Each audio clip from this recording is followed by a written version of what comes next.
The metallic scrape of a mop bucket against concrete echoed through the Special Operations briefing hall at 6:30 hours, followed immediately by Major Trevor Connor's booming laughter.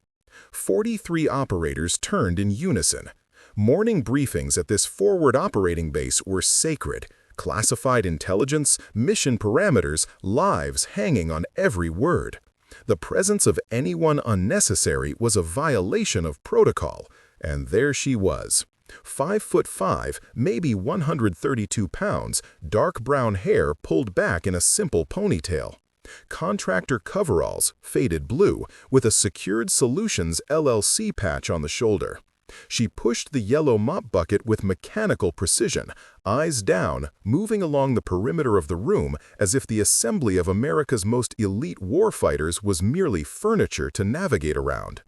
Major Trevor Connor stood at the front, mid-briefing on interdiction protocols. At 38 years old, 6'1", 195 pounds of CrossFit sculpted muscle, he cut an imposing figure. 14 years of service, Ranger qualified, airborne, Pathfinder. His uniform was immaculate, every crease sharp enough to cut paper. But he'd never been selected for Delta Force, never made it to DevGru. His window had closed 3 years ago when he turned 35. Now, this JSOC liaison position was as close as he'd ever get to Tier 1 operations. Every morning he briefed men who'd done what he couldn't. Every morning was a reminder that he wasn't quite elite enough. So when he saw her, a contractor, a woman, in his briefing room, something inside him seized the opportunity. "Hey, sweetheart," Connors called out, his voice carrying across the hall. "You missed a spot. Right there by the classified maps you definitely shouldn't be looking at." Scattered laughter rippled through the crowd. Phones came up. Someone in the back row started recording. The woman didn't respond. She simply adjusted her trajectory, mopping the indicated area with the same methodical efficiency. Her movements were economical, practiced. The mop handle gripped firm, knuckles aligned, elbows at functional angles. Master Sergeant Vincent Torres, 44 years old, sitting in the third row, noticed something in that grip. 22 years in Force Recon had taught him to read body language like others read books. That wasn't the loose, careless posture of someone just pushing a mop. Her weight distribution was too balanced, too ready. Lieutenant Derek Morrison, 29, sitting beside Connors, leaned over with a smirk. "Think she's got clearance for this briefing, Major?" "Doubtful," Connors replied, loud enough for everyone to hear. "But maybe we should check. Ma'am, do you have a security clearance?" The woman paused. For 3 seconds, she remained perfectly still, water dripping from the mop head into the bucket. Then she resumed working. "Silent type," Staff Sergeant Kyle Brennan offered from the left side. At 26, red-haired and lanky, he was the youngest in the leadership group, perpetually trying to prove he belonged. More laughter, more phones recording. The morning briefing had devolved into entertainment. Torres shifted uncomfortably. Something was wrong. He'd seen that kind of calm before, in operators who'd been through enough chaos that mockery didn't register as a threat. His eyes tracked her movements. When she reached for a cleaning bottle on her belt, her hand moved with precision. Muscle memory, the kind built through thousands of repetitions. "What's your call sign?" Connors pressed, stepping away from the podium. "Mop lady? Bucket bunny?" Someone in the back shouted, "Scrub queen!" The laughter grew louder. The woman moved to the corner of the room, positioning herself with her back to the wall. Torres noticed that immediately. Civilians didn't instinctively secure their six. They didn't automatically scan room corners the way her eyes just had. Quick, efficient, cataloging exits and potential threats. She wrung out the mop, the motion revealing her forearms for a brief moment. Her grip strength was evident in the way she twisted the fabric. Strong hands, calloused. A watch on her left wrist. It looked like a standard Garmin Tactics, the kind half the operators in this room wore. Connors walked closer, his boots echoing on the concrete. "You know, this is a classified briefing. I could have you removed from base for security violations." The woman finally looked up. Green eyes, sharp and clear, met his gaze for exactly 2 seconds. Then she resumed working. "She looked at you, Major," Morrison laughed. "I think that's contractor for 'sorry, sir.'" Torres caught the look in those eyes. There was no fear there, no embarrassment, just assessment. She'd sized Connors up in those 2 seconds and dismissed him. Torres had seen that look before, too, in the eyes of operators who'd been through kinetic situations so intense that peacetime posturing became white noise. The woman bent to move her bucket, and her sleeve rode up slightly. Torres glimpsed something on her right forearm, dark ink, geometric patterns. He couldn't make out the full design before the fabric fell back into place, but his instinct screamed that it was significant. "Master Sergeant Torres," Connors called out, noticing Torres watching. "You seem interested in our guest. Care to share with the class?" Torres kept his voice neutral. "Just wondering if maintenance was scheduled during classified briefings, sir. Seems irregular." "Good point," Connors agreed. He turned back to the woman. "You hear that? Master Sergeant thinks you're irregular. When's your shift supposed to be?" The woman reached into her pocket and pulled out a work order, holding it up without speaking. The paper showed a maintenance schedule, 600 to 800 hours, briefing hall deep clean. "Authorized," Connors read aloud. "Well, I'll be damned. Someone actually approved this." He glanced at the operators. "Guess we're important enough to need supervision while we're being briefed. Make sure we don't steal the mops." The woman folded the work order and returned it to her pocket. Then she did something that made Torres sit up straighter. As she bent to grab a cleaning rag from her belt, her posture shifted. Knees bent, core engaged, back straight. That was a tactical crouch. That was how you moved when wearing 60 pounds of gear and didn't want to throw out your back. A cleaning rag fell from her belt and tumbled across the floor. Before anyone could react, her hand shot out and caught it midair. The motion was fluid, reflexes impossibly fast. 43 operators saw it. Half of them stopped laughing. Connors noticed the silence. "Nice catch, sweetheart. You play softball?" The woman said nothing. She clipped the rag back to her belt and moved toward the exit, pulling her bucket behind her. "That's right," Brennan called after her. "Run along. The real operators have work to do." As she reached the door, Torres saw her pause. Just for a fraction of a second, her shoulders tensed, jaw tightened. Then she pushed through the exit and disappeared into the corridor. The laughter resumed. Connors returned to the podium.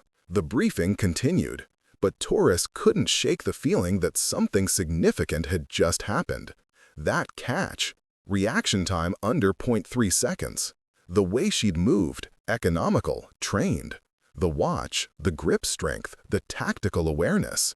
He pulled out his tablet and quietly opened the base contractor roster, scrolling through names until he found Secured Solutions, LLC. 3 contractors assigned, 2 male, 1 female. Palmer, Olivia, age 32, clearance level, secret, assignment, facility maintenance. Start date, January 2024. He clicked on her file. Basic information populated the screen, but when he tried to access employment history, a message appeared. Compartmented access required. Torres had secret clearance. If her file had compartmented sections, that meant someone with higher authority had placed restrictions on her background. That wasn't normal for a contractor. He looked up at the door she'd exited through, then back at his tablet. The pieces didn't fit. And in his experience, when pieces didn't fit, it meant someone had deliberately cut them that way. The briefing ended at 07:15 hours. Operators filed toward the armory for equipment checks before afternoon drills. The armory connected to a storage room where gear was cataloged and maintained, and where Olivia Palmer was currently wiping down shelving units. Major Connors entered first, Morrison and Brennan flanking him like eager disciples. The room smelled of gun oil and metal. Rows of weapon racks lined the walls. M4A1 SOPMOD Block 2 carbines, HK416 variants, MK18 CQBR close quarters rifles, each weapon tagged and inventoried. Olivia worked in the corner, methodically cleaning surfaces. Her movements remained precise, unhurried. She'd positioned herself near the exit, back to the wall, with clear sightlines to the entrance. Morrison grabbed his assigned rifle from the rack, then deliberately kicked Olivia's supply bucket. It skidded across the floor, cleaning solution splashing across concrete. Oops, butterfingers! The liquid spread toward her boots. She stepped back calmly, avoiding the spill, then retrieved the bucket without comment. Brennan watched her face for reaction. No crying? Tough girl, huh? Most contractors would be filing complaints by now.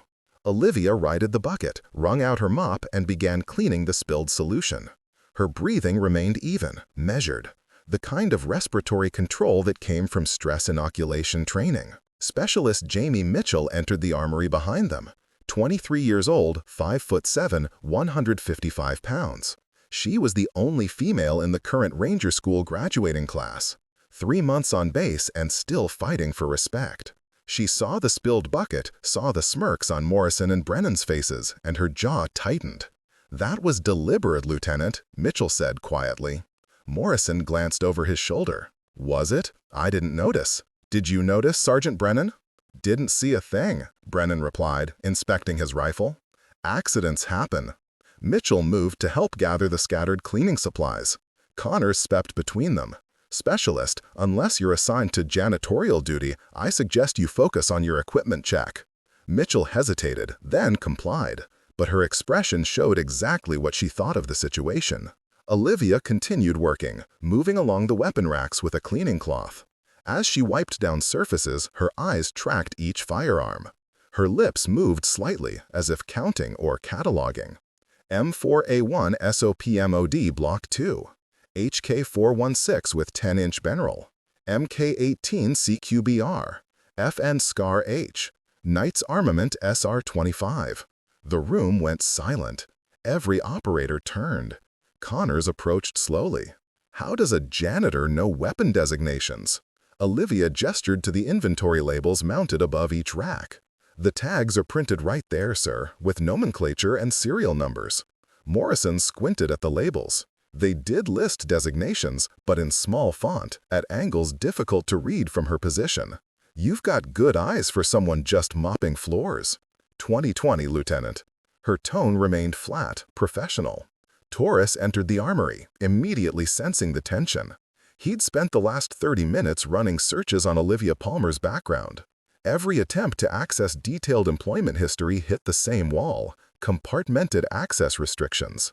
That level of security didn't appear on contractor files unless someone very senior had authorized it. Brennan pulled a magazine from his gear vest and deliberately let it slip from his fingers. The metal component dropped toward the concrete floor. Before it could hit, Olivia's hand shot out and caught it. The motion was instinctive, impossibly fast. Her fingers wrapped around the magazine in a proper grip, not fumbling, not grasping, but with the practiced hold of someone who'd handled thousands of rounds. The room froze. 40 operators had witnessed that catch in the briefing hall. This was the second time. Coincidence became pattern. "Do it again," Connors demanded. Olivia handed the magazine back to Brennan. "I need to finish my work, sir." "I'm giving you an order, contractor." "You're not in my chain of command, Major. I report to facility management." The challenge was subtle but unmistakable. Connor's face flushed. Morrison and Brennan exchanged glances, uncertain how to respond. Torres stepped forward before the situation escalated. "Major, we're on a schedule. Equipment checks need to be completed by 0800. Connors ignored him. He walked to a disassembly station and grabbed an M4 carbine, placing it on the table. "You know weapon names. Let's see if you know how they work. Field strip this rifle." Olivia looked at the weapon, then at Connors. "That's not part of my job description." "Consider it a learning opportunity." Connors crossed his arms. "Unless you can't do it." The manipulation was obvious. Refuse and appear incompetent. Accept and reveal training that contractors shouldn't possess. Mitchell watched from across the room, silently urging Olivia to walk away. Olivia set down her cleaning supplies. She approached the table, examined the M4 for 3 seconds, then her hands moved. The disassembly was mechanical, efficient. Charging handle removed. Bolt carrier group extracted. Upper and lower receivers separated. Each component placed in precise order on the table. No wasted motion, no hesitation. Torres timed it on his watch. 8.3 seconds. She reassembled the weapon in reverse order, functions check performed automatically. Charging handle pulled, trigger pressed, safety selector rotated through positions. The rifle was operational and properly assembled. Total time, 17 seconds. Where'd you learn that? Morrison's voice had lost its mocking edge. YouTube tutorials? Basic maintenance procedures are covered in contractor safety orientation, Olivia replied. We're required to identify weapons for inventory purposes. It was technically plausible, barely. But Torres knew contractor orientations didn't include hands-on disassembly, and they certainly didn't produce the muscle memory he'd just witnessed. Connors picked up the rifle, inspecting her work. Everything was correct. He set it down harder than necessary. Lucky guess, probably practiced at home. With what weapons, sir? Olivia asked.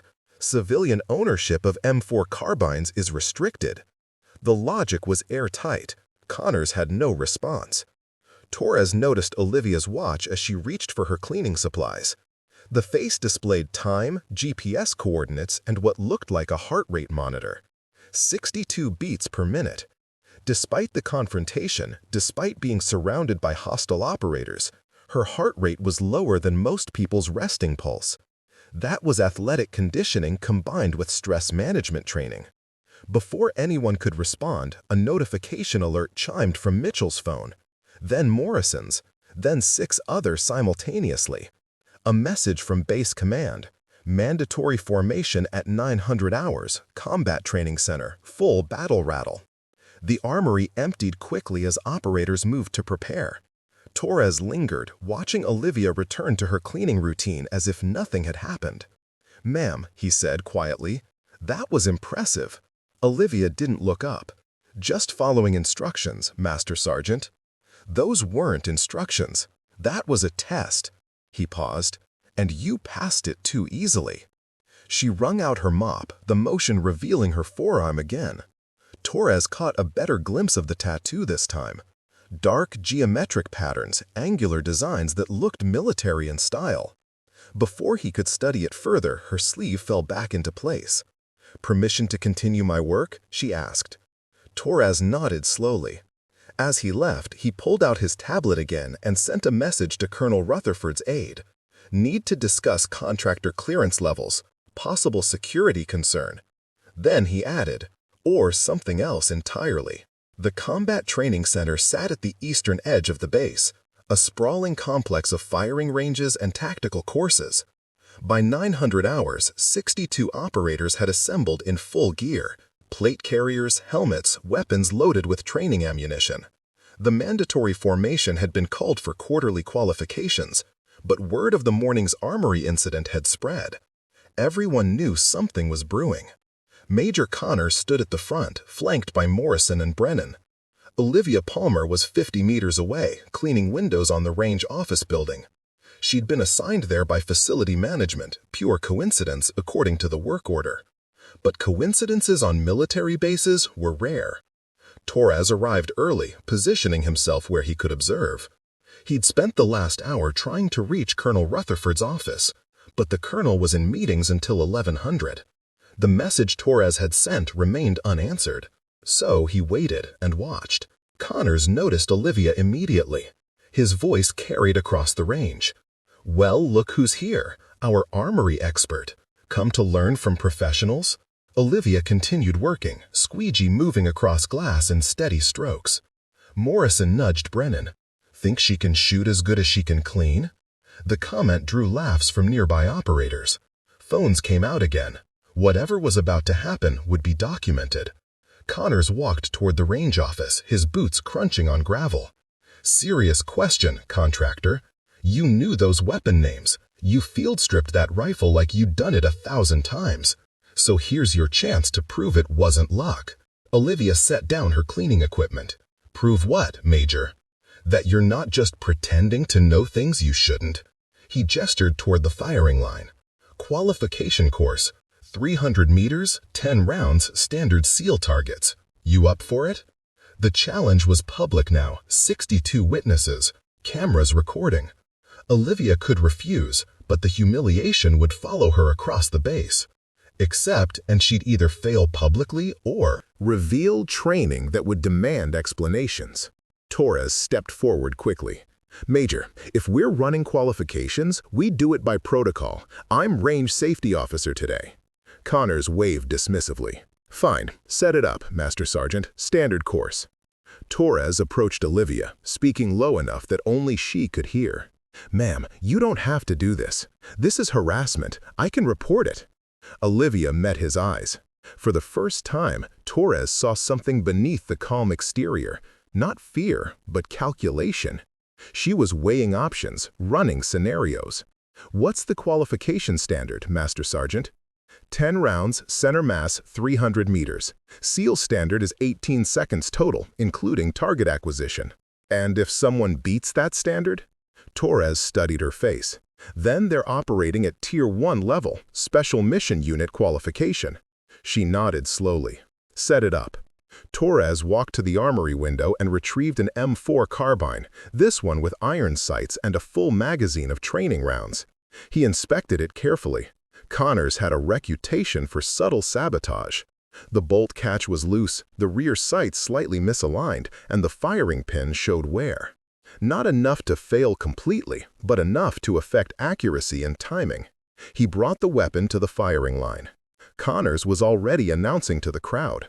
Contractor thinks she can shoot. Let's see if she's all talk. Olivia took the rifle, her hands moving over it with practiced efficiency. Within 10 seconds, she'd identified every issue Torres had noticed. She tightened the bolt catch using a multi-tool from her belt, realigned the rear sight with minute adjustments, and retrieved a spare firing pin from the armory's maintenance box, which she somehow knew was kept in the third drawer. Morrison watched, his smirk fading. How'd you know where the spare parts were? Inventory manifest, Olivia replied. It's posted on the armory wall. Drawer locations are listed. It was technically true, but knowing where to look and having the confidence to access military equipment without permission revealed familiarity that went beyond reading signs. Torres set up the range. 10 targets at 300 meters, arranged in tactical formation. The course was designed to simulate combat scenarios. Targets appeared at irregular intervals, some partially concealed. Hitting all 10 center mass in under 18 seconds required muscle memory, breath control, and rapid target transition. Connors raised his voice for the crowd. 300 meters, 10 rounds. We'll give her 25 seconds since she's a civilian. Generous, right? Scattered laughter. But some of the more experienced operators had gone quiet. They'd seen the way she'd inspected that rifle, the way she'd corrected its deficiencies without hesitation. Something was off. Olivia stepped to the firing line. She checked the chamber, confirmed the safety, then assumed a standing position. Her stance was textbook, feet shoulder-width apart, weight slightly forward, rifle tucked into the pocket of her shoulder. Her breathing slowed, visible even from 10 feet away. 4 seconds in, 6 seconds out, combat breathing. Torres held the timer. On your mark. Olivia nodded once. 3, 2, 1, execute. The first shot cracked across the range at precisely 0.4 seconds. The target at 12 o'clock dropped, center mass hit. She transitioned to 2 o'clock, second shot, target down. Her movements were mechanical, efficient, no wasted motion between targets.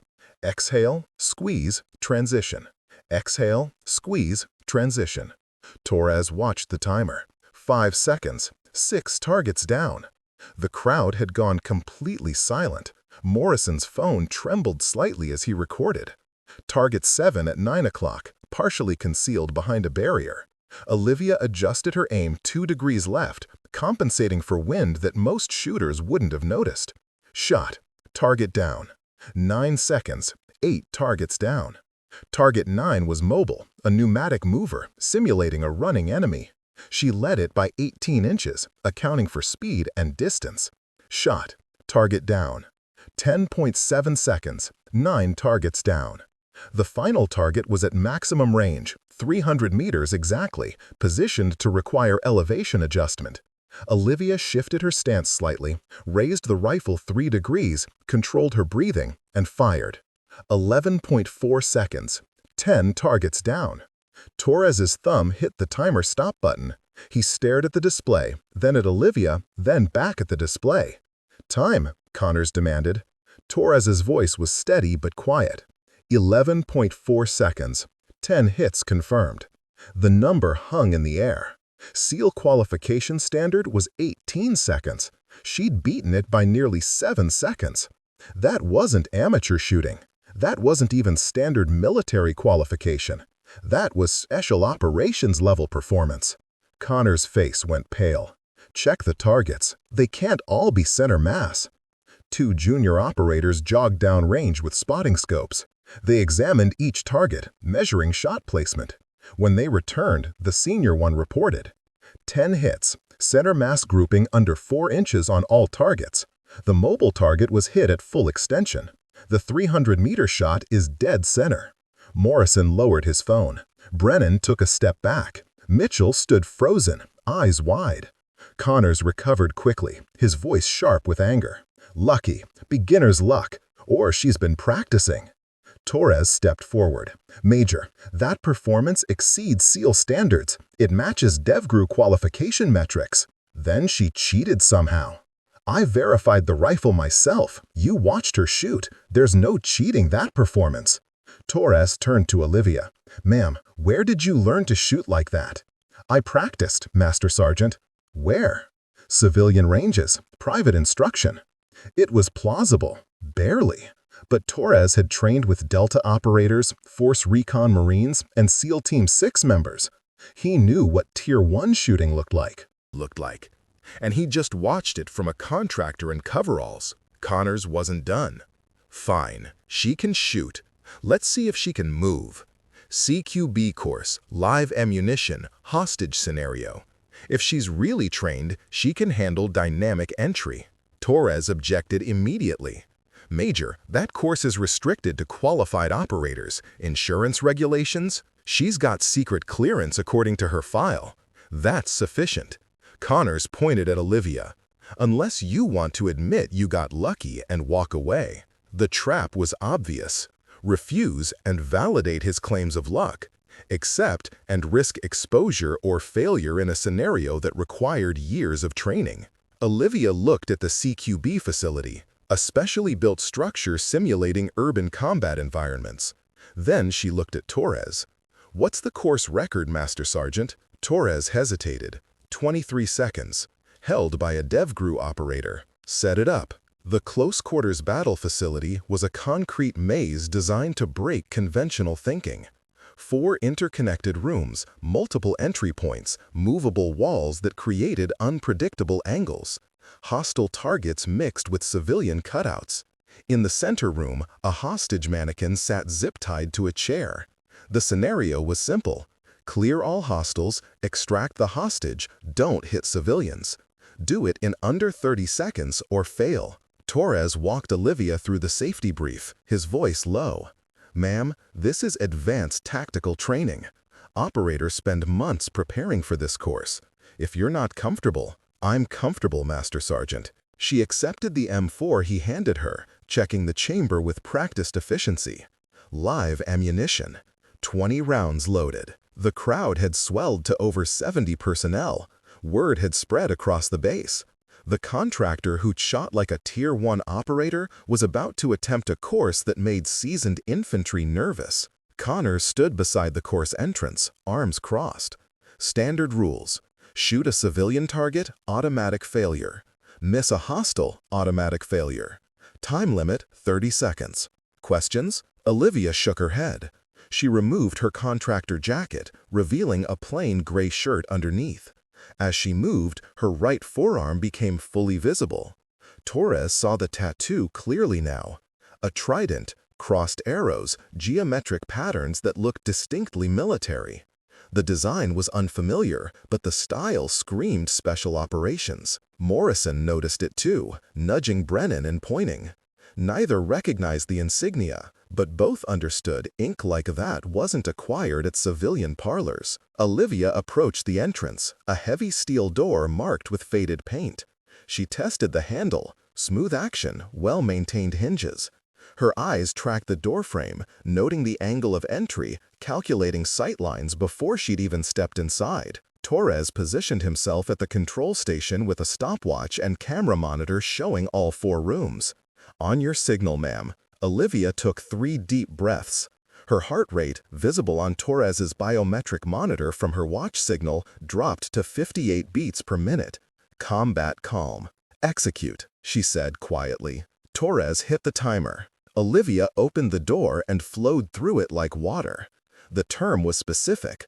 Operators didn't run through doors, they flowed, maintaining weapon orientation while moving with controlled speed. Room 1 contained 2 hostile targets and 1 civilian. She entered at an angle, what instructors called pieing the corner, slicing visual segments to clear threats systematically. First hostile appeared at her 2 o'clock. Double tap, center mass. The target dropped. Second hostile at 10 o'clock, partially concealed behind a doorframe. Single shot. Head. It fell. 3.2 seconds elapsed. She transitioned to room 2 using a button hook entry, a specific technique where the operator hooks around the doorframe in a tight arc, covering maximum angles with minimum exposure. 3 hostiles here, 2 civilians positioned deliberately to create moral complexity. Middle hostile was closest.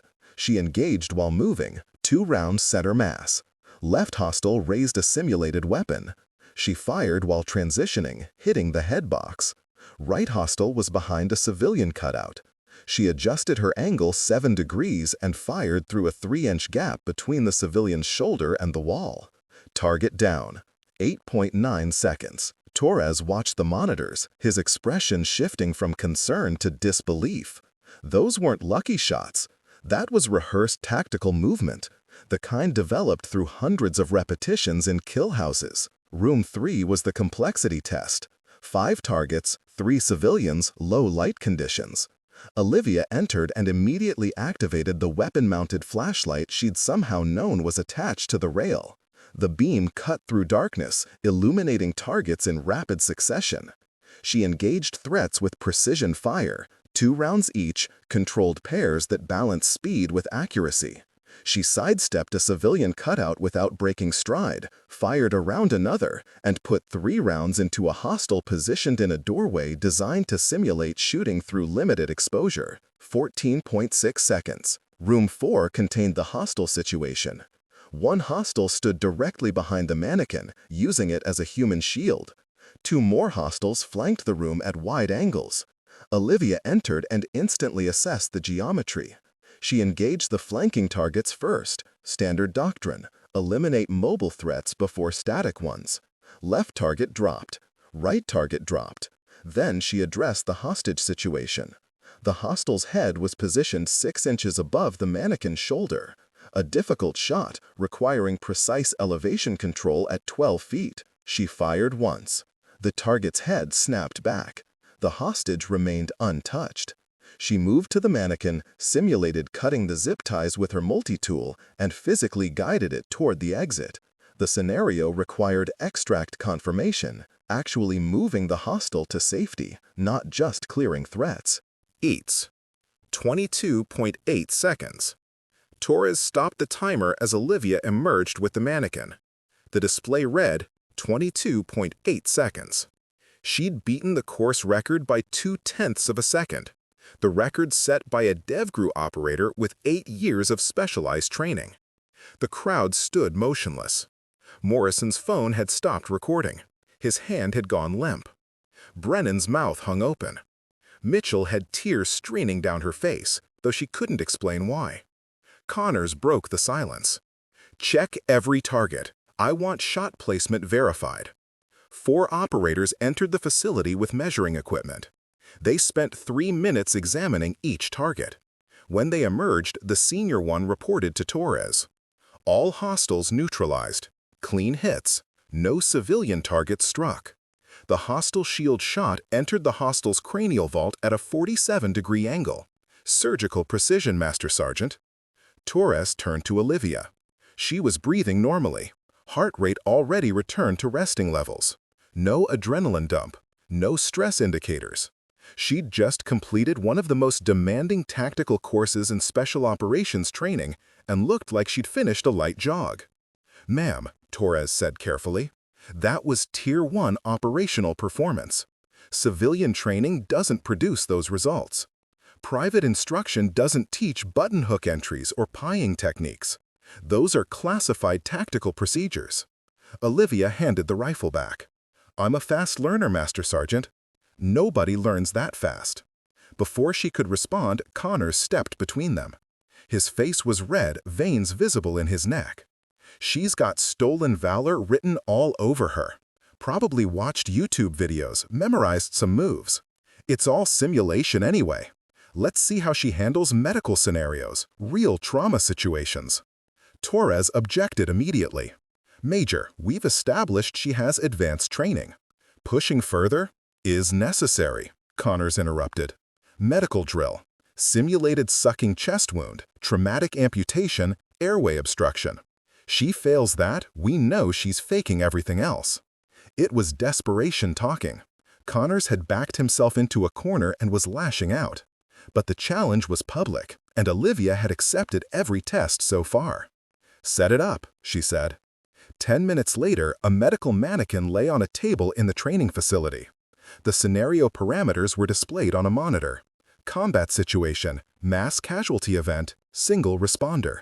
The mannequin was rigged with realistic trauma. Simulated chest wound with foam blood. Detached limb with arterial bleeding simulation. Blocked airway requiring intervention. Torres briefed the scenario. Tactical combat casualty care protocol. Phase 1. Care under fire. You have 4 minutes to stabilize this casualty for evacuation. Standard infantry first aid allows basic interventions. Combat medic level requires advanced procedures. Go. Olivia approached the mannequin and immediately began assessment. Her hands moved with clinical efficiency, checking for massive hemorrhage first, March protocol, massive bleeding, airway, respiration, circulation, hypothermia. She packed the chest wound with gauze, applying direct pressure while simultaneously addressing the amputated limb. Her tourniquet application was textbook. High and tight, 2 inches above the wound, windlass rod twisted until bleeding stopped. Time recorded on the strap with a marker she pulled from the medical kit. "Tourniquet applied at 0934 hours, she announced. Standard protocol, documenting time for follow-on medical care. She moved to the airway. The mannequin's throat was obstructed. She performed a jaw thrust, assessed for foreign objects, then made the call for a surgical airway. Cricothyroidotomy. Using a training scalpel, she located the cricothyroid membrane by palpation, made a horizontal incision, and inserted an airway tube. The procedure took 41 seconds. Combat medic standard was 90 seconds. She addressed the chest wound next, identifying it as a tension pneumothorax, a sucking chest wound that required needle decompression. She located the second intercostal space, mid-clavicular line, and inserted a 14-gauge needle at the correct angle. Air hissed from the release valve. "Needle decompression performed, breathing restored," she narrated. Torres watched every movement. This wasn't basic first aid. This wasn't even standard EMT procedure. This was special operations combat medic level intervention. 18 Delta qualified medical training, the kind given to operators who needed to perform battlefield surgery in remote locations without support. Total time, 3 minutes, 18 seconds. Connors stared at the mannequin, then at Olivia, then at Torres. "Where the hell did you learn that?" Olivia began cleaning the training equipment. "Medical certification courses are available to civilians, Major." "Not those procedures. Cric airways are controlled medical acts. Needle decompression requires physician oversight. You just performed combat trauma protocols that take months to learn." Torres pulled out his tablet, navigating back to Olivia's file. He tried once more to access her employment history. Same result. Compartmented access required. But this time he noticed something new. A secondary flag on the file, visible only in the detailed security settings.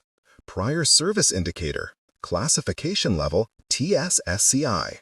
Top Secret Sensitive Compartmental Information. That was the highest standard clearance in the military. Contractors occasionally held secret clearance. They almost never held TSSCI unless they'd previously served in highly classified roles. Torres looked up from his tablet. "Ma'am, your file has a prior service flag, top secret clearance. That's not standard contractor access." The crowd pressed closer, phones recording. Every operator present understood what Torres had just revealed. Olivia's expression didn't change. "My clearance level was determined by my employer and the contracting office. I don't control those designations, Master Sergeant." Terror Sergeant. But you don't deny prior service. A pause. 5 seconds of silence that felt like minutes. "I'm not authorized to discuss my previous employment without proper clearance verification," Olivia said. The phrasing was specific, rehearsed. It was what intelligence operatives said when asked about classified work. Connors seized on it. "That's an admission. She's lying about her background. This is espionage, security violation." He pulled out his radio. "I'm calling the MPs. She's detained until we verify her identity." Torres stepped forward. "Major, if she has legitimate TS/SCI clearance, detaining her without cause is a career-ending mistake. And if she doesn't, letting her walk is a security breach." 2 military police vehicles were already approaching, summoned by Connors during the medical drill. 4 MPs emerged, hands near sidearms, uncertain about the situation but responding to an officer's call. Olivia stood calmly, hands visible, non-threatening. She'd been in worse situations, that much was obvious. Mitchell pushed through the crowd. "This is wrong. She hasn't broken any laws. She's just doing her job." "Her job doesn't include performing Tier 1 operator skills," Morrison countered, though his voice lacked conviction. The MP sergeant approached Torres. "Master Sergeant, what's the situation?" Before Torres could answer, a black SUV rolled onto the range, moving fast. It stopped 20 meters away. The door opened and Colonel James Rutherford stepped out. 51 years old, 5'10", 185 pounds, with gray temples and eyes that had seen 3 decades of warfare. He held a tablet in one hand and a phone in the other. His expression was unreadable as he walked toward the assembled crowd. Everyone snapped to attention, except Olivia, who remained still, watching him approach. Rutherford looked at the MPs. "Stand down. I'll handle this." He looked at Connors. "Major, explain why I'm receiving security alerts about an unauthorized investigation into a cleared contractor." Connors straightened. "Sir, this contractor has demonstrated skills beyond her authorization level. I believe she's misrepresenting her background, possibly espionage." Rutherford's gaze shifted to Olivia. He studied her for a long moment, his eyes moving from her face to her forearm tattoo to the watch on her wrist. Recognition flickered across his features. Not surprise, confirmation. "Contractor Palmer," he said quietly, "is that what you're going by now?" The question hung in the air, loaded with implications. The crowd sensed something significant was about to break. Olivia met his eyes. "Yes, sir." Rutherford pulled out his phone, made a call.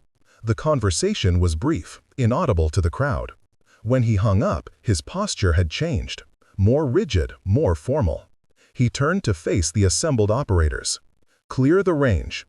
Everyone except Major Connors, Master Sergeant Torres, and Contractor Palmer. Now." 70 personnel began dispersing, confused and reluctant. Mitchell lingered until an MP gestured for her to move. Within 2 minutes, only 4 people remained on the firing line. Rutherford's phone rang. He answered, listened, then handed it to Olivia. "It's for you, JSOC Command." She took the phone, listened without speaking, then handed it back. Her expression remained neutral, but Torres saw her jaw tighten slightly. Rutherford ended the call and looked at Connors. "Major, you've just created a significant problem. Not for her, for yourself." Connors' face drained of color. "Sir, I was conducting due diligence. Security protocols require verification when someone exhibits capabilities beyond their authorization." Rutherford's expression remained stone.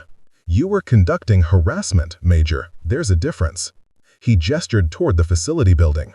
My office, all of you, now. The walk across the range was silent. Torres fell into step beside Olivia, studying her profile. She moved with complete composure, shoulders relaxed, breathing steady. Whatever was about to happen, she'd been through worse. Rutherford's office occupied the second floor of the operations building. Spartan furniture, military-issued desk, walls covered with framed photos from 3 decades of deployments. He closed the door and activated a white noise generator mounted near the frame. Standard CIF protocol for sensitive conversations. Sit, Rutherford commanded. Connors and Torres took chairs. Olivia remained standing until Rutherford pointed directly at a seat. She complied but maintained perfect posture, hands folded in her lap. Rutherford opened his tablet and began reading aloud. Palmer, Olivia, Contractor, Secured Solutions LLC. Assigned to Facility Maintenance, January 2024. Clearance level, secret. He looked up. That's the official record. Now let me read the file I just received from JSOC personnel. He swiped to a different screen, one with red classification banners across the top. Palmer, Olivia, age 32. Prior service, 12 years, multiple commands. Final assignment, Task Force Alpha, Special Activities Division. Rank at separation. He paused, letting the silence build. Major, 04. Connors went rigid. Torres leaned forward slightly. Olivia didn't move. Task Force Alpha, Rutherford continued, is a Joint Special Operations Unit, Tier 1 classification. No official roster. Operators are recruited from DevGru, Delta, ISA, and select CIA paramilitary. Their missions are compartmented at the highest levels. He looked at Olivia. You want to tell them, or should I? Olivia's voice was quiet but clear. I'm not authorized to discuss operational history without proper clearance, sir. I have clearance, and I'm ordering you to answer direct questions. Rutherford's tone softened slightly. Major Palmer, how many combat deployments did you complete? A pause. 47, sir. Torres exhaled slowly. 47 deployments in 12 years meant continuous rotation. 6 weeks in theater, 2 weeks home. Repeat. That was a pace that broke most operators. Operators mentally and physically. And Operation Sandstorm, Rutherford said. July 2023. Tell them what happened. Olivia's jaw tightened. Her hands, previously relaxed, clenched slightly. Sir, that operation remains classified. I'm authorizing disclosure of basic facts for security purposes. Rutherford set down the tablet. Operation Sandstorm was a direct action mission targeting a high-value individual, codename White Wolf, Russian arms dealer supplying insurgent networks. Intelligence indicated his location at a compound near the Syrian border. 12 operators inserted for capture or kill. The room was completely silent except for the white noise generator's hum. The intelligence was compromised, Rutherford continued. White Wolf knew they were coming. The compound was rigged. Ambush positions prepared. 11 operators were killed in the initial assault. Major Palmer was the sole survivor. Connor stared at Olivia with dawning horror. Torres closed his eyes briefly, recognizing the weight of what he was hearing. She held defensive position for 14 hours, Rutherford said, alone, against hostile forces that numbered between 30 and 50 combatants. She protected classified materials, prevented enemy capture of sensitive equipment, and extracted herself through 40 miles of hostile territory on foot. She was awarded the Silver Star. The citation remains classified. Olivia sat motionless, but Torres noticed her breathing had changed, deeper, controlled. She was managing emotional response through technique. Rutherford pulled up another document. Medical evaluation, October 2023. PTSD diagnosis, severe. Survivor's guilt, recurrent nightmares, acute stress response. She spent 3 months at Walter Reed Medical Center. Psychological treatment, physical rehabilitation. He looked at Connors. They offered her a desk job, command position, training cadre. She refused all of it. Why? Torres asked quietly. Olivia answered herself this time. Because I couldn't carry a weapon anymore without seeing their faces. Every time I picked up a rifle, I was back in that compound. hearing them die, watching them bleed out, knowing I survived and they didn't. Her voice was steady, but the pain beneath it was palpable. This wasn't weakness, it was honest accounting of psychological trauma. Medical retirement was processed November 2023, Rutherford said. She was 31 years old, 12 years of service, more combat experience than most operators accumulate in 20-year careers. And she chose to disappear. Connors found his voice. Sir, if she's retired military, why is she working as a contractor? Why hide her background? Because she needed to heal, Rutherford replied. And she couldn't do that while being treated like a war hero. The attention, the expectations, the constant reminders, they were preventing recovery. So JSOC personnel worked with her therapist and placed her in a position where she could work with her hands, stay physically active, but remain anonymous. Torres understood immediately. Manual labor as therapy. Simple tasks with measurable completion. No life or death decisions, no leadership responsibilities. Just clean floors, fix things, go home. Secured Solutions LLC is a legitimate contractor, Rutherford explained. But it's also used by DoD for placing veterans who need cover employment during transition. Her clearance is legitimate. Her background check shows exactly what it's supposed to show. Enough to allow base access, not enough to reveal her real history. Olivia spoke again, her voice softer now. I requested anonymity, sir. I didn't want special treatment. I wanted to work, stay busy, and figure out how to be a person again instead of an operator. Connor stood abruptly. Sir, I didn't know. If I'd known, you'd have what, Major? Treated her with respect? That should be the default, not something reserved for people whose credentials you approve of. Rutherford's voice hardened. You saw a woman in contractor coveralls and assumed she was beneath you. When she demonstrated competence, you escalated harassment. When she exceeded your abilities, you called it espionage. Sir, I was trying to protect base security. You were trying to protect your ego, Rutherford cut him off. And in doing so, you forced a decorated combat veteran to relive trauma and expose an identity she had every right to keep private. Connor sat back down, deflated. Torres addressed Olivia directly. Ma'am, I apologize. I should have intervened earlier. I suspected something but didn't act on it. You tried, Master Sergeant, Olivia replied. More than once. You're not responsible for others' choices. Rutherford's phone buzzed. He glanced at it, frowned, and stood. There's another complication. JSOC received your biometric data from the range exercises. Your watch transmitted performance metrics automatically. Heart rate, shot timing, movement patterns. That data flagged in their system because it matched your historical profile. He turned the phone so everyone could see. A message displayed. Priority alert. Operator biometric match. Task Force Alpha protocols activated. Olivia stared at the screen. They said my credentials were deactivated. Medical retirement meant I was out of the system. Apparently not completely, Rutherford said. Your watch still has embedded JSOC authentication. When you performed at operational level, it pinged their network. He hesitated. There's more. White Wolf has been identified. Active again. Syria Theater. The name hit Olivia like a physical blow. Her composure cracked, just for a moment but visibly. Her hands gripped the armrests of her chair. Her breathing accelerated slightly before she controlled it. No, she said quietly. They're assembling a task force, Rutherford continued. They want you as tactical advisor, not operational, just consulting. You know his patterns, his methods. You're the only operator who's faced him directly and survived. I said no, sir. They anticipated that response. Rutherford read from his phone. Quote, Tell Major Palmer that 11 families deserve closure. Tell her White Wolf has killed 16 more operators since Sandstorm. Tell her we need her knowledge, not her trigger finger. End quote. Olivia stood abruptly, pacing to the window. Her reflection in the glass showed a woman at war with herself.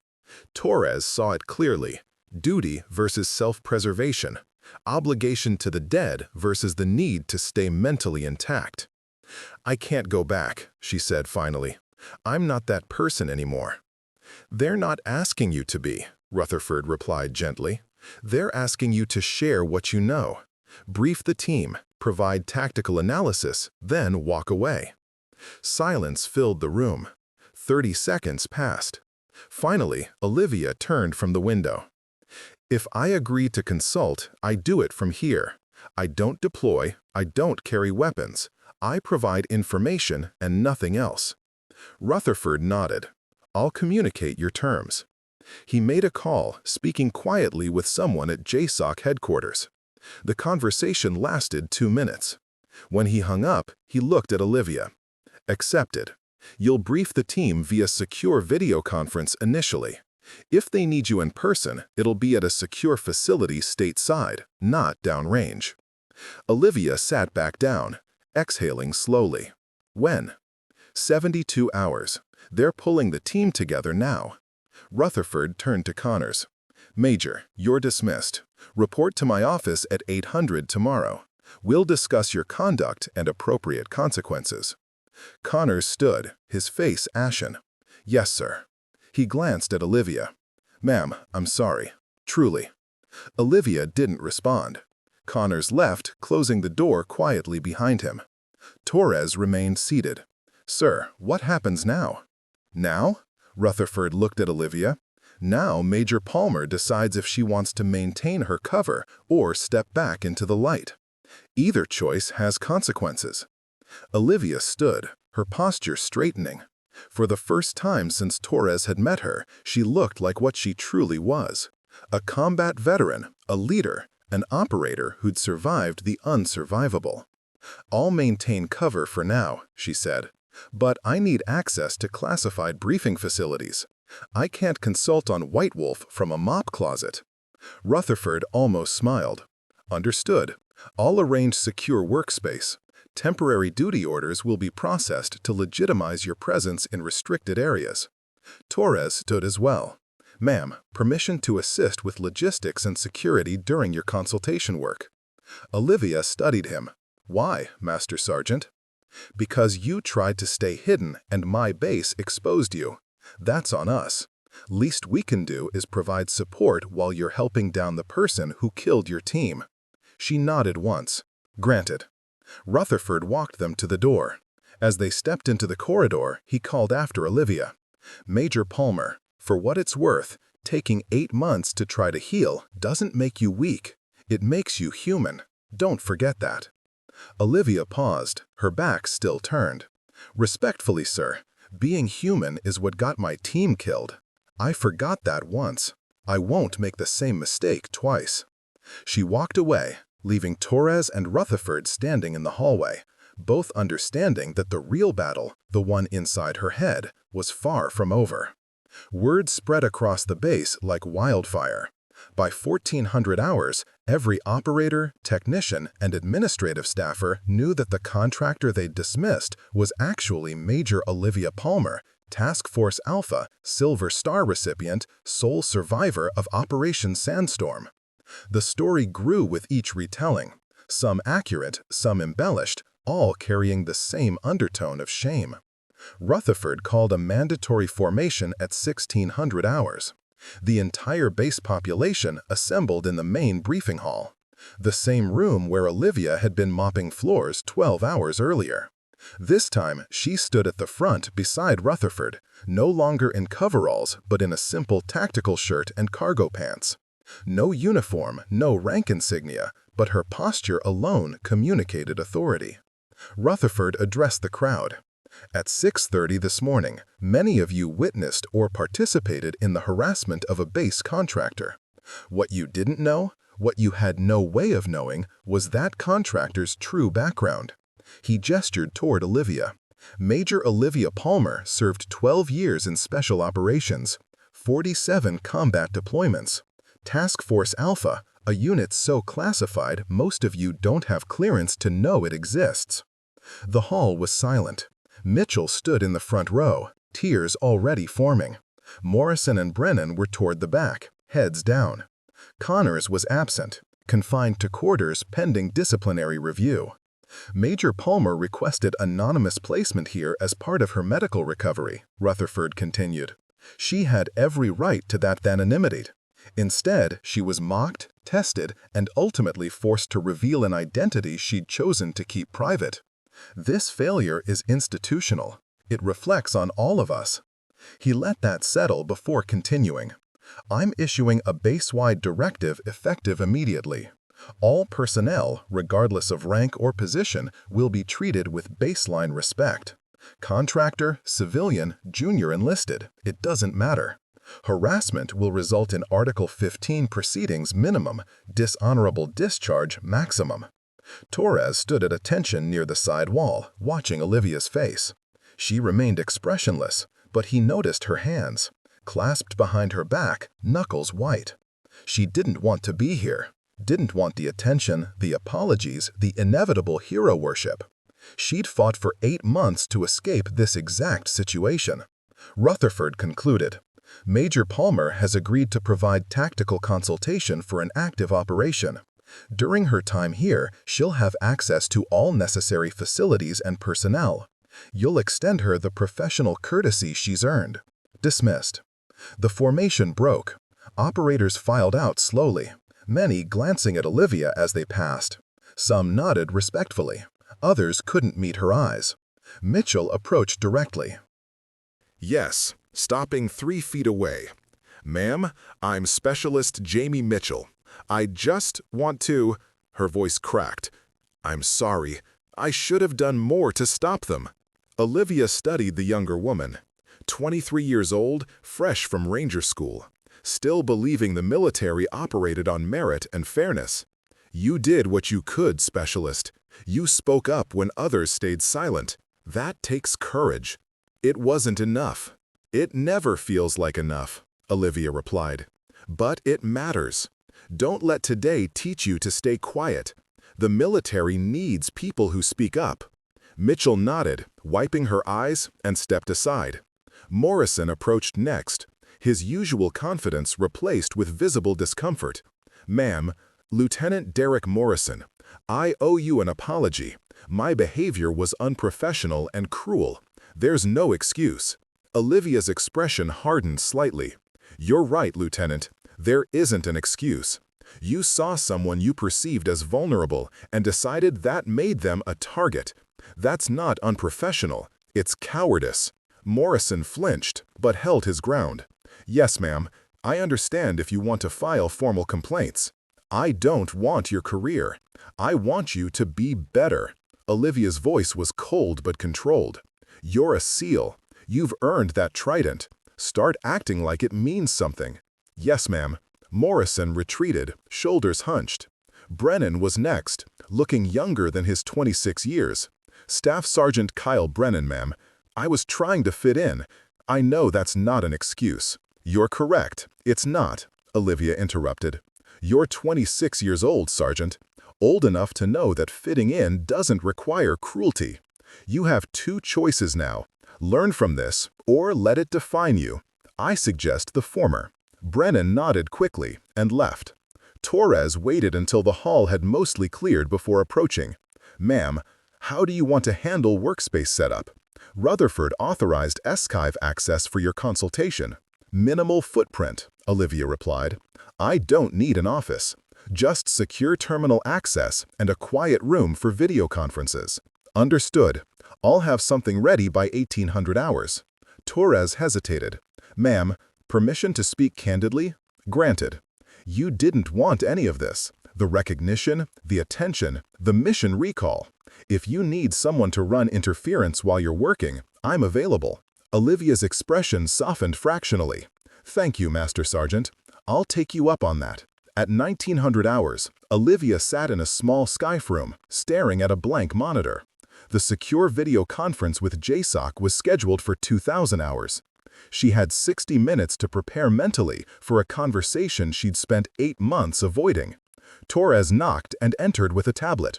Ma'am, JSOC sent preliminary briefing materials. White Wolf's recent activity, known associates, current intelligence assessments. He set the tablet down. Do you want me to stay or give you space? Stay, Olivia said. If I'm going to do this, I need someone here who'll tell me if I'm losing it. Torres pulled up a chair. You won't lose it, ma'am. You don't know that. I know you held a defensive position alone for 14 hours. I know you walked 40 miles through hostile territory with injuries. Whatever happens in this briefing, you've survived worse.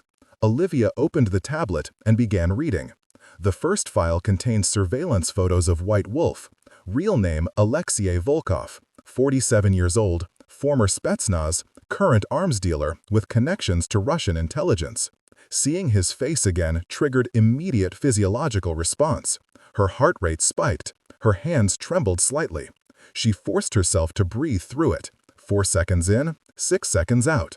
Torres noticed, but didn't comment, just remained present. The intelligence was grim. Since Operation Sandstorm, White Wolf had been linked to weapons shipments that resulted in 16 operator deaths across 3 allied nations. He'd expanded operations, upgraded security, and developed an extensive counterintelligence network. Capturing or killing him would require perfect planning and flawless execution. At 2000 hours precisely, the monitor activated. 6 faces appeared in a grid. Senior officers from JSOC, CIA, and National Intelligence. In the center square was Colonel Richard Vance, 53, commander of Task Force Alpha. Olivia had served under him for 6 years. Major Palmer, Vance said, his voice carrying genuine warmth. Colonel, Olivia replied, I'd say likewise, but we both know I didn't want this call.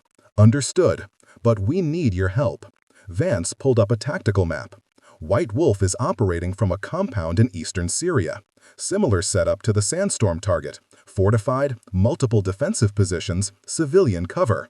We're planning a direct action raid, but we need someone who's seen his playbook. Olivia studied the map, and despite her reluctance, her tactical mind engaged automatically. The Sandstorm compound had secondary escape tunnels. 300 meters north, hidden exits covered by natural terrain. Did your recon identify similar features here? Vance glanced at his intelligence officer, who shook his head. We didn't scan that far out. You should, Olivia said. Volkov doesn't trust single-exit structures. He always has escape routes pre-positioned. Your assault team will hit the main compound and find it empty while he's already gone. The intelligence officer began annotating the map. Vance continued. What about defensive preparations? How did he set up the ambush at Sandstorm? Olivia's jaw tightened. Torres saw her hands grip the table edge. He knew our insertion point before we arrived, had firing positions pre-aimed at our landing zone, used delayed IEDs, let us move into the compound before detonation, separated the team, created chaos, picked us off in isolated groups. Her voice remained steady, but Torres noticed her breathing had accelerated. She was back there mentally, watching it unfold again. Vance spoke gently. Olivia, This is difficult, but those details could save lives. What did you learn about his counter-assault tactics? He doesn't fight fair, Olivia said. He uses whatever advantage he has. Hostages, chemical irritants, white phosphorus. At Sandstorm, he released chlorine gas into the compound. That's how he killed most of my team. They couldn't see, couldn't breathe, couldn't fight effectively. The intelligence officer typed rapidly. We'll add chemical detection and protective gear to the loadout. Vance asked more questions. Timing patterns, security rotations, communication protocols.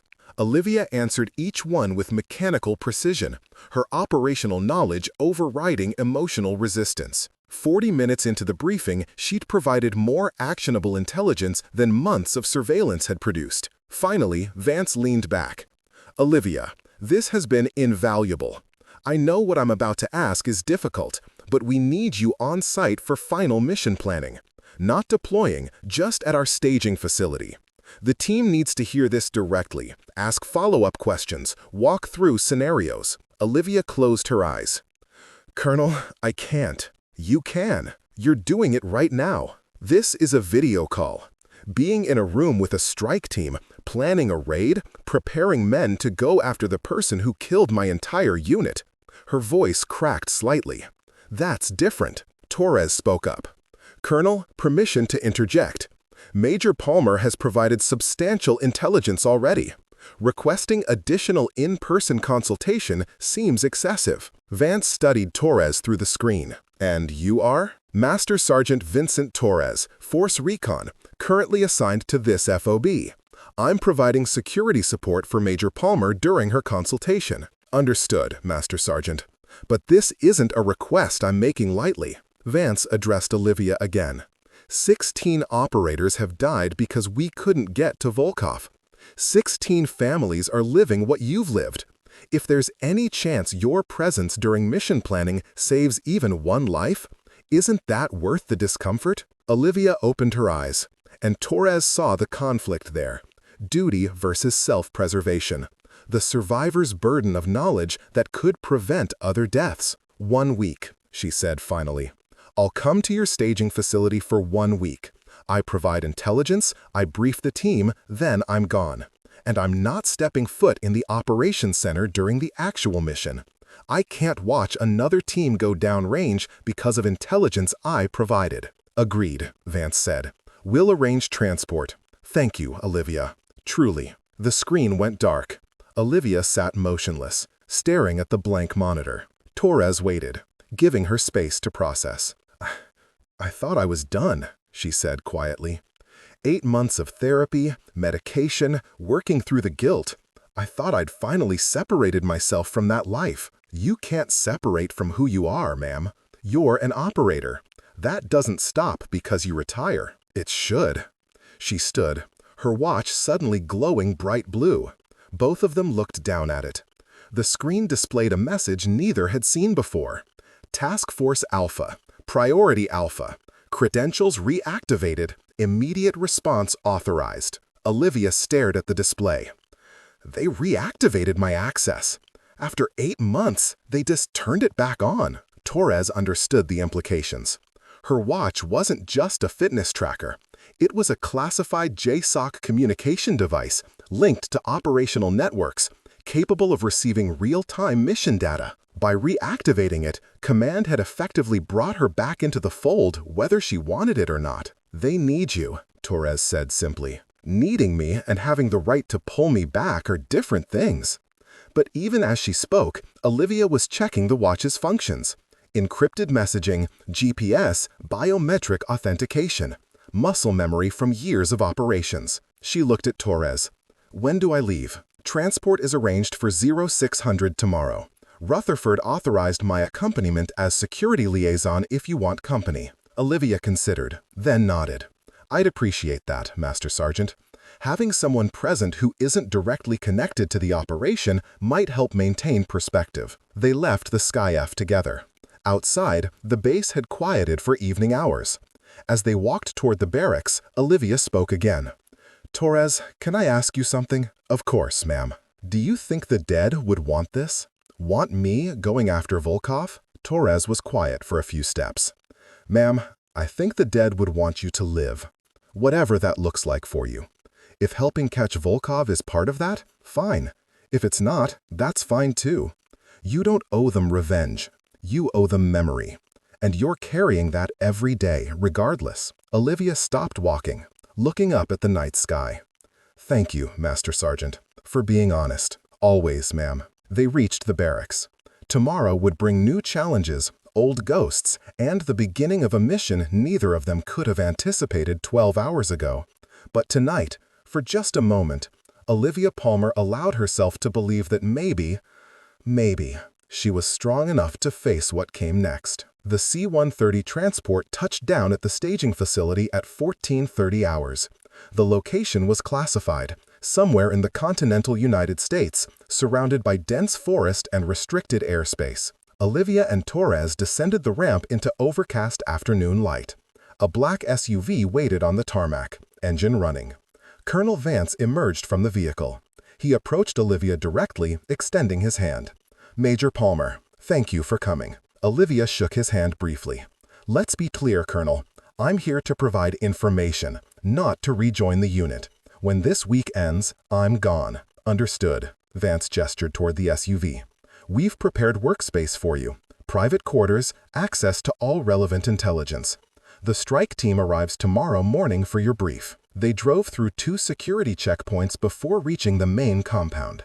Main facility, a nondescript concrete building that could have been mistaken for a corporate office park. Inside was different. Scythe rooms, tactical planning centers, armories stocked with weapons most countries didn't acknowledge existed. Vance led them to a conference room on the third floor. Wall-mounted monitors displayed satellite imagery, signal intelligence summaries, and a digital recreation of White Wolf's compound. This is your workspace. Everything we have on Volkov is accessible through these terminals. Olivia studied the screens, her tactical mind automatically processing patterns and vulnerabilities. You've got good coverage on the main structure, but you're missing the perimeter. Volkov always positions early warning systems 300 to 500 meters out. Motion sensors, cameras, sometimes personnel on foot patrol. An intelligence analyst in the corner began typing notes. Vance nodded to him. Adjust surveillance parameters, expand monitoring radius. Over the next 4 hours, Olivia worked through the intelligence systematically. She identified defensive weak points, predicted likely escape routes, and outlined Volkov's historical response patterns to assault scenarios. Torres remained present, occasionally bringing coffee or food, mostly just providing silent support. At 1900 hours, Vance knocked and entered. Major Palmer, I need to inform you of a complication. Major Trevor Connors has requested transfer to this facility as part of the mission planning team. Olivia looked up sharply. Denied. He has no operational role in task force missions. He's JSOC liaison, not Tier 1. Agreed, which is why I already rejected the request. However, he's filed a formal appeal citing his right to participate in multi-service operations planning. Vance sat across from her. Rutherford sent his disciplinary report. Connors received a formal reprimand, removal from liaison duties, and is barred from Tier 1 selection processes. He's appealing all of it. Let him appeal, Olivia said coldly. His career concerns aren't my problem. They are if he shows up here and disrupts your work. I'm informing you so you're prepared. Vance paused. For what it's worth, his behavior was inexcusable. You don't owe him anything, not forgiveness, not consideration, nothing. Olivia returned to the intelligence screens. Noted. Is there anything else, Colonel? The team wants to meet you tonight. Informal introduction before tomorrow's formal brief. I told them you'd consider it. She hesitated. Meeting the operators who'd take her intelligence downrange meant confronting the reality of what she was enabling.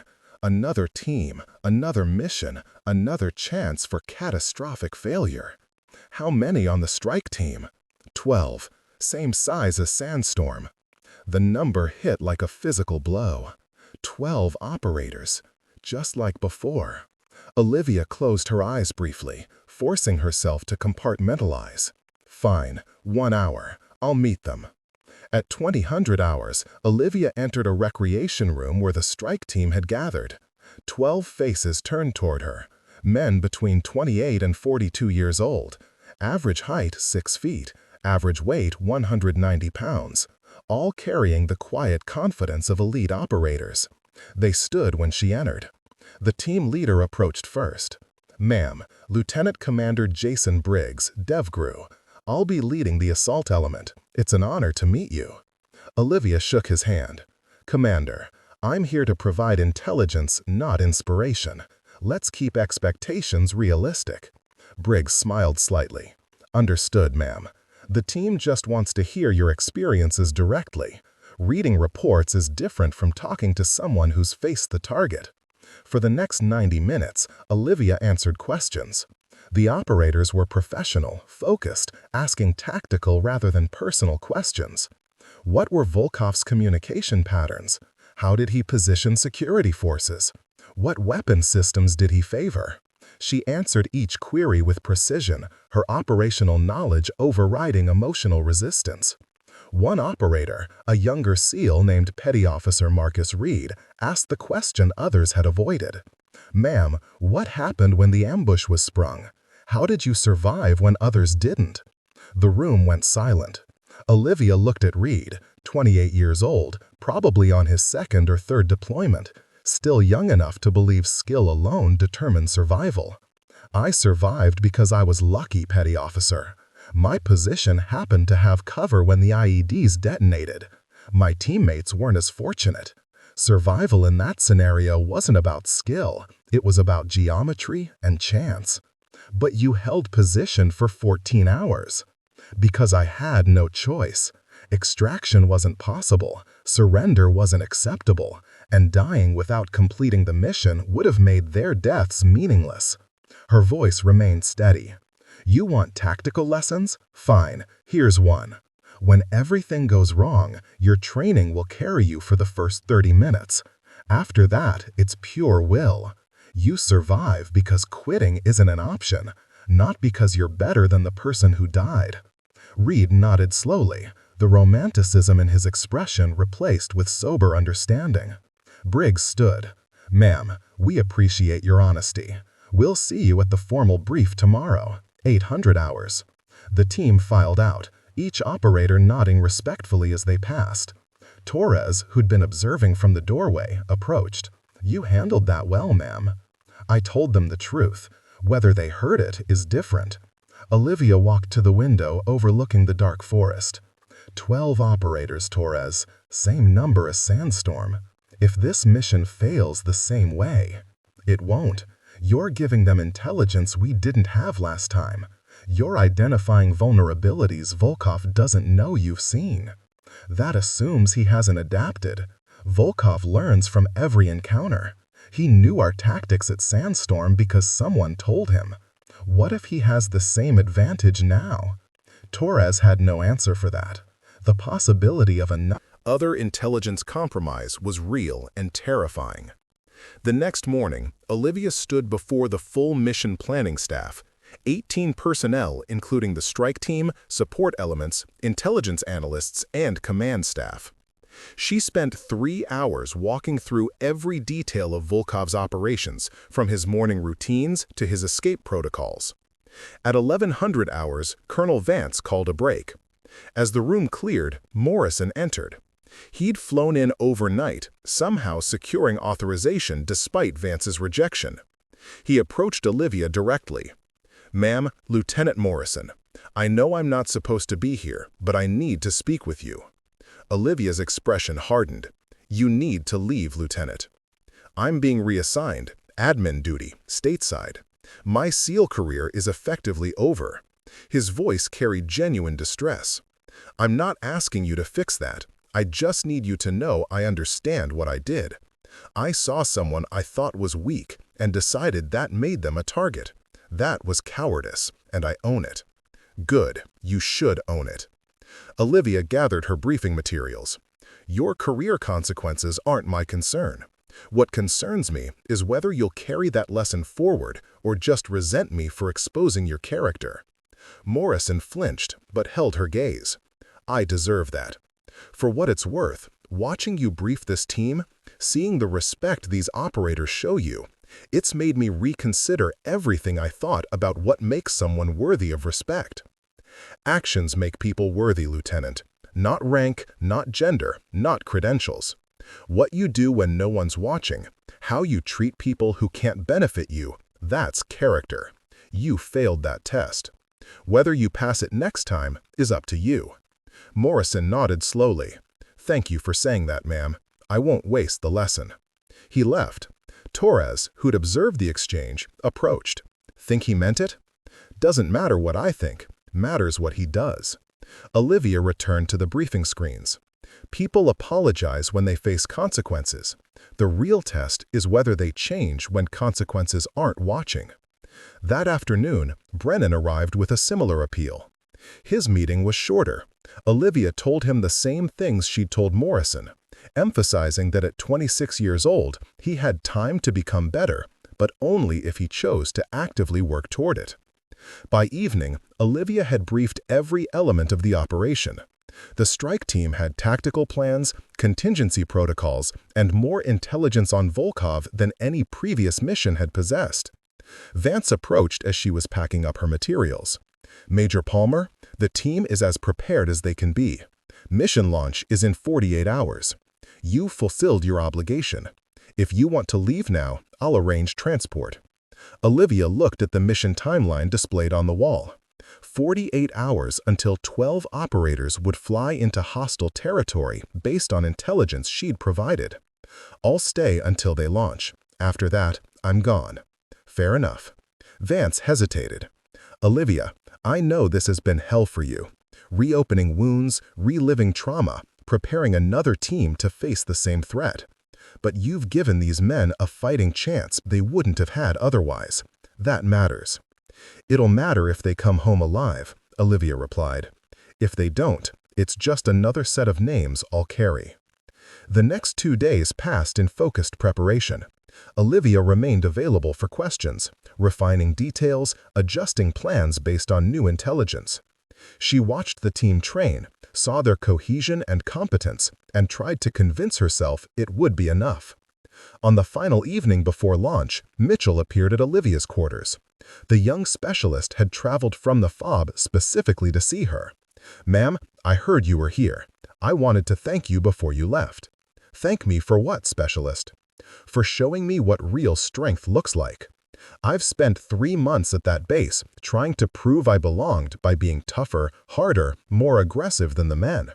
Watching you, how you stayed calm under harassment, how you demonstrated competence without arrogance, that taught me more than Ranger School did." Olivia studied Mitchell's earnest face. "Specialist, you don't need to model yourself after me or anyone else. You earned that Ranger tab. You belong. The only person you need to prove anything to is yourself." Mitchell smiled. "That's exactly what I needed to hear, ma'am. Thank you."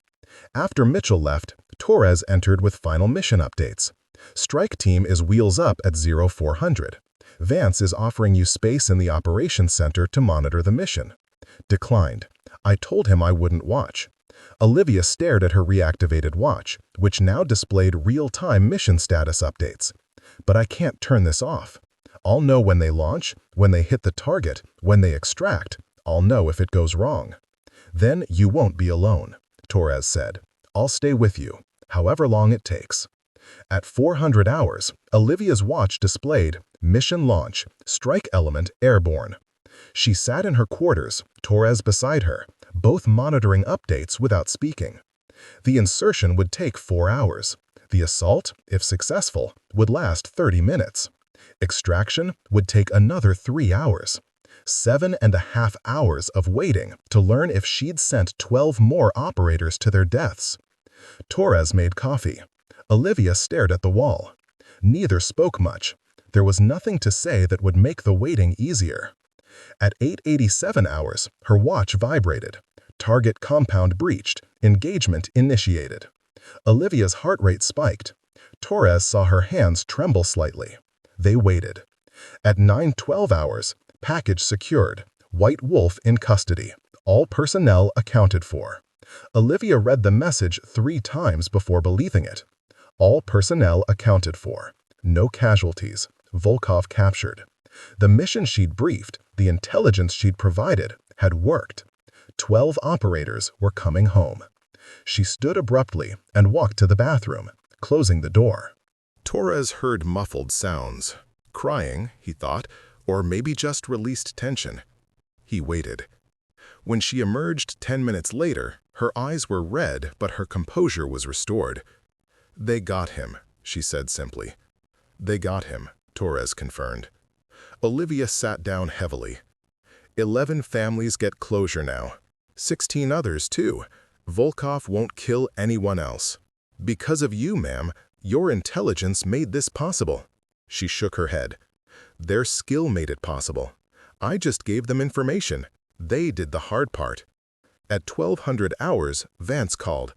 "Major Palmer, the team wants to speak with you, via video link. They're still downrange, but they wanted you to know every piece of intelligence you provided was accurate. The escape tunnels you identified were exactly where you said. The defensive positions, the sensor networks, everything. Volkov never saw them coming because you taught them how he thinks." Olivia agreed to the video call. Briggs appeared on screen, his face dirty with dust and sweat, but smiling. "Ma'am, we got him. Couldn't have done it without you." Behind him, the rest of the team crowded into frame, all giving thumbs up or nodding. 12 faces. 12 operators who'd completed their mission and would go home to their families. "Congratulations, Commander," Olivia said. "Bring your people home safe." "Will do, ma'am." "And ma'am, your team didn't die for nothing. We finished what they started." After the call ended, Olivia sat quietly for a long moment. Torres waited. "I'm ready to leave now," she said finally. "Back to the fob?" "No, somewhere else. Somewhere without memories."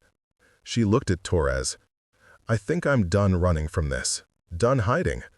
I spent 8 months trying to forget I was an operator. Maybe it's time to accept that's part of who I am. Not all of it, but part. Find a way to live with it instead of against it." Torres nodded. "That sounds like healing, ma'am." "Maybe," Olivia replied. "Or maybe just acceptance. Either way, it's better than where I was." 72 hours after the successful mission, Olivia returned to the forward operating base. But this time, she didn't return as a contractor in coveralls. She arrived in civilian tactical clothing, escorted by Colonel Rutherford himself, carrying orders that redesignated her status from anonymous maintenance worker to officially recognized tactical consultant. The base had changed in her absence. Where mockery had once echoed through corridors, there was now cautious respect. Operators who'd participated in her harassment now stepped aside when she passed, some offering nods, others unable to meet her eyes. Rutherford walked her to his office. "Major Palmer, JSOC has made an official request. They want you as a permanent tactical advisor. Not operational deployment, just training and mission planning.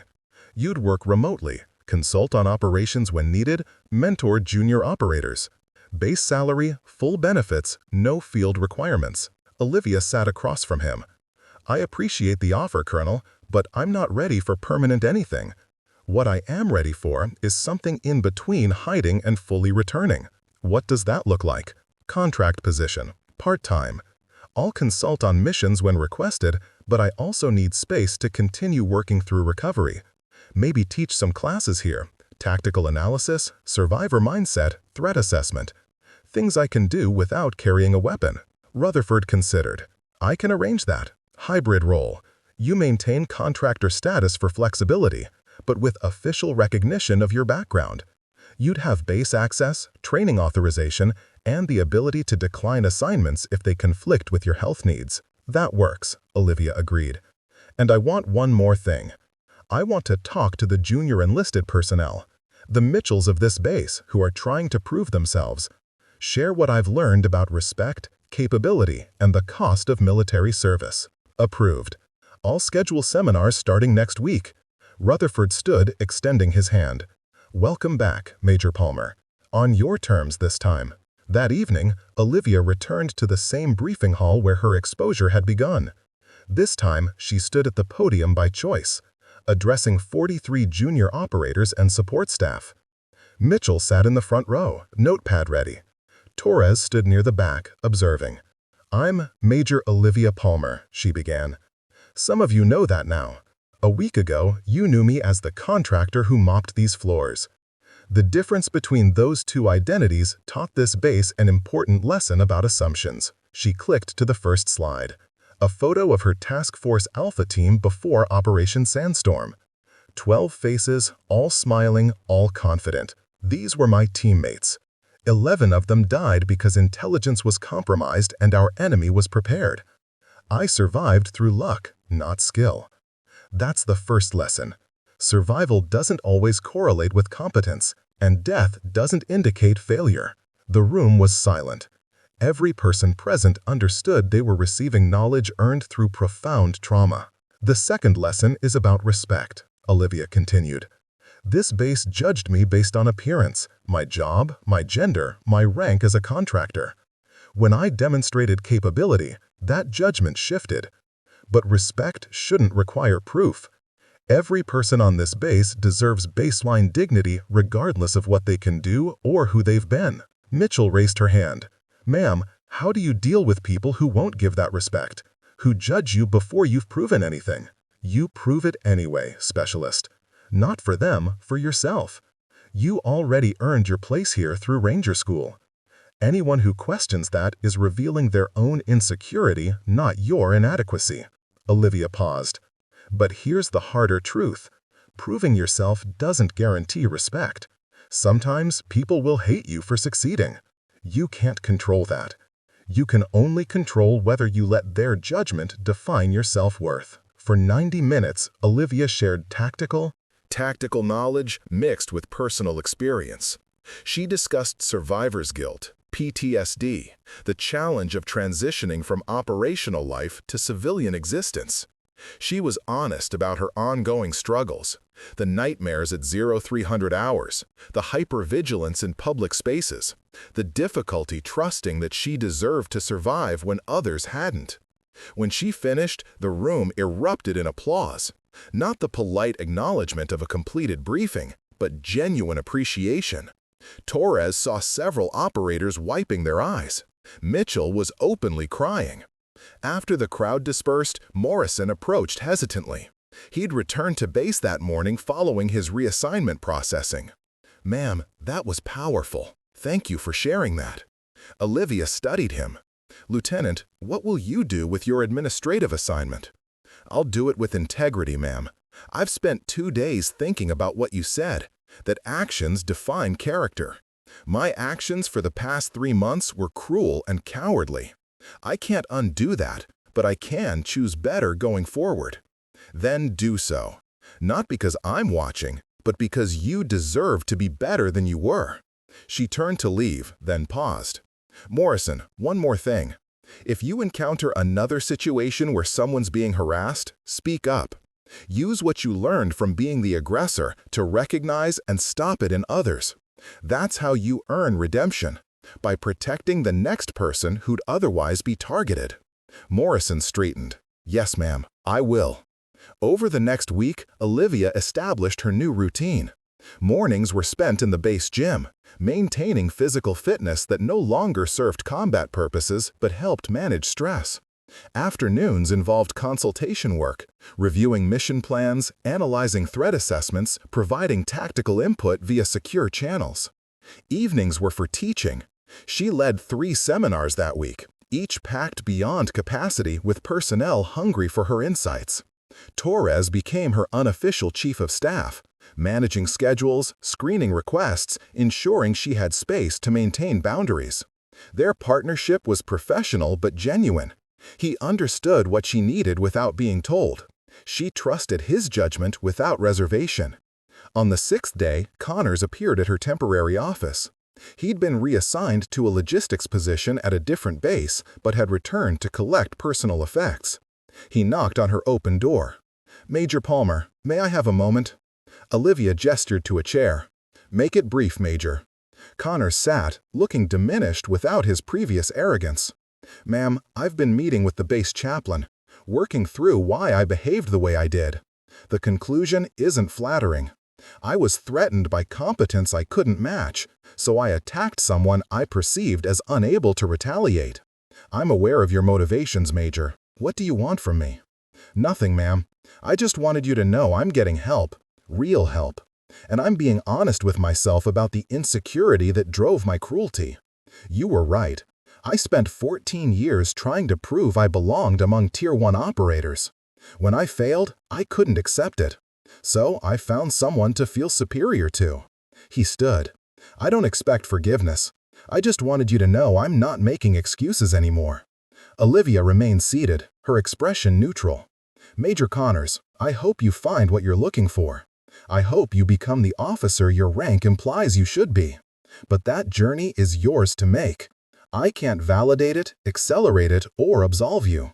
Only you can do that through sustained change over time." Connors nodded. "Understood, ma'am. Thank you for your time." After he left, Torres entered. "Think he'll actually change?" "Maybe. Or maybe he'll just learn to hide his contempt better." Olivia returned to her work. "Either way, it's not my responsibility to fix him. I did my part by holding him accountable. What he does with that is his choice." 2 weeks after returning, Olivia received a message on her reactivated watch. The strike team from the White Wolf mission had returned stateside and requested to meet her in person. She agreed, and they arrived the following afternoon, 12 operators, still riding the high of successful mission completion. Commander Briggs presented her with a unit coin, a small metal disc engraved with Task Force Alpha insignia. "Ma'am, this is from the team. We wanted you to have something tangible representing the lives you saved. Not just ours, everyone Volkov would have killed if he'd remained operational." Olivia accepted the coin, feeling its weight in her palm. "Commander, I didn't save anyone. You and your team did the work. With your roadmap, ma'am, your intelligence, your willingness to relive trauma to give us tactical advantage." Briggs gestured to his team. "Every man here knows we might not have come home without your brief. That's not gratitude we take lightly." The operators lined up, each shaking her hand or offering a brief word of thanks. Petty Officer Reed, the young SEAL who'd asked about her survival, lingered. "Ma'am, what you said about survivor being luck, I've been thinking about that. It's helped me process some things from my last deployment. Friends I lost. Thank you for being honest." "You're welcome, Petty Officer. Hold on to that honesty.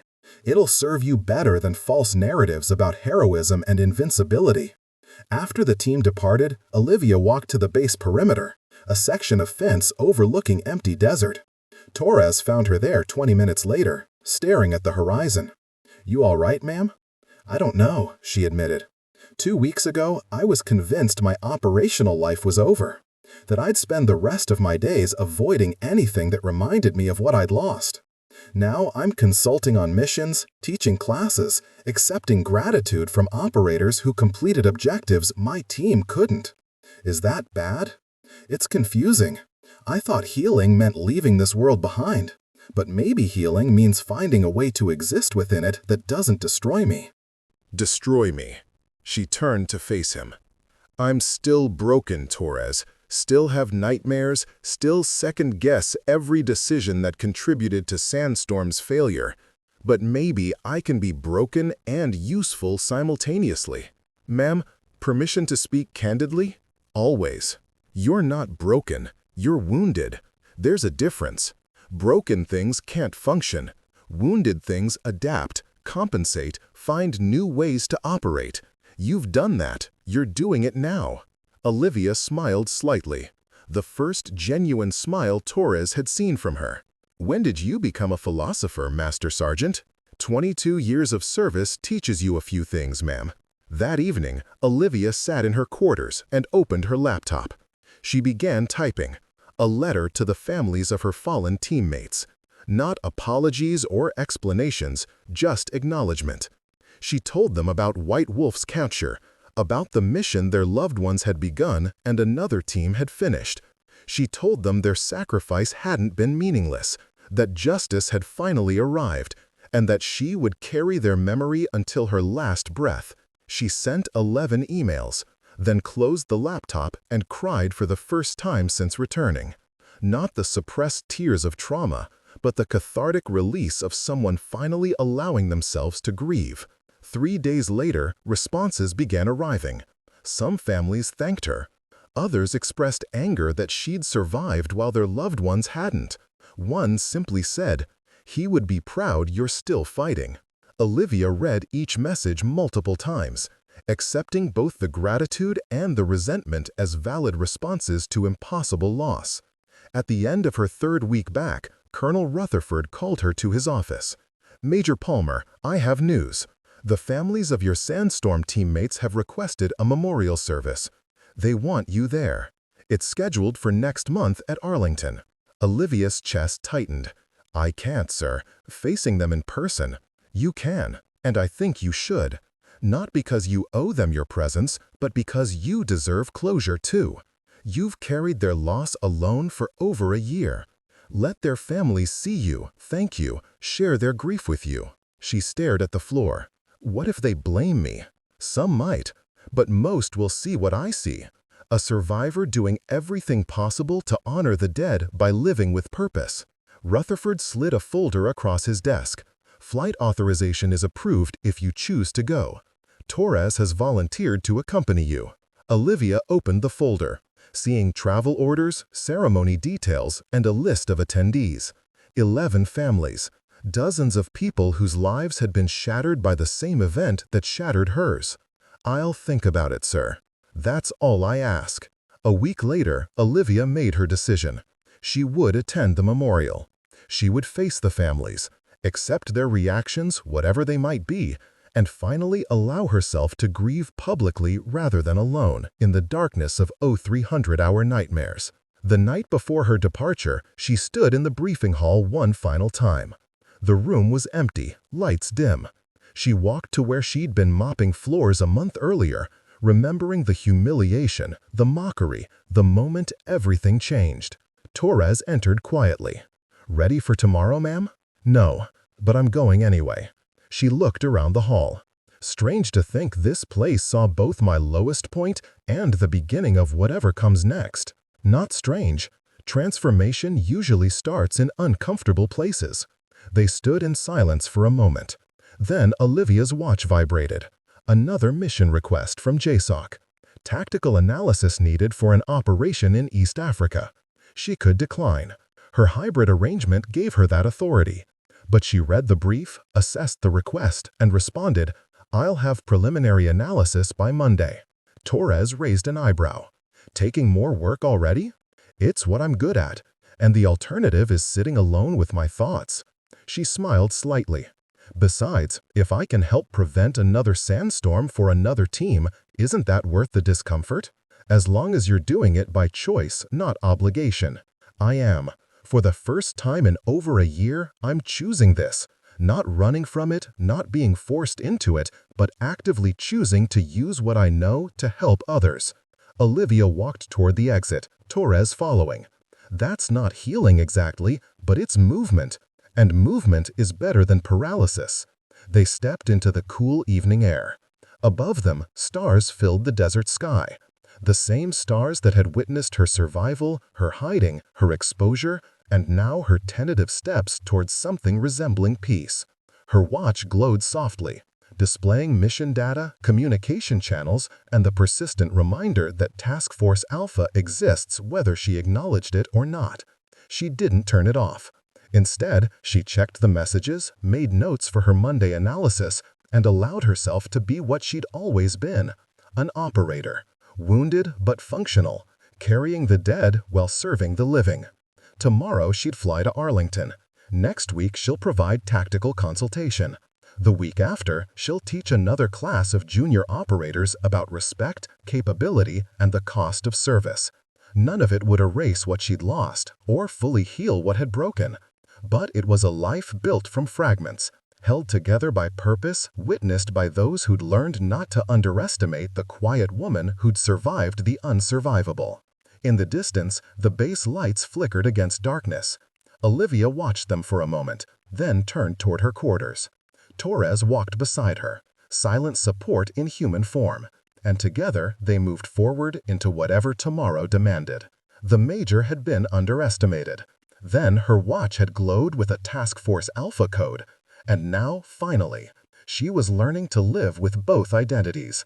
The survivor and the warrior, the wounded and the warrior, the woman who mocks floors and the Major who briefed strike teams.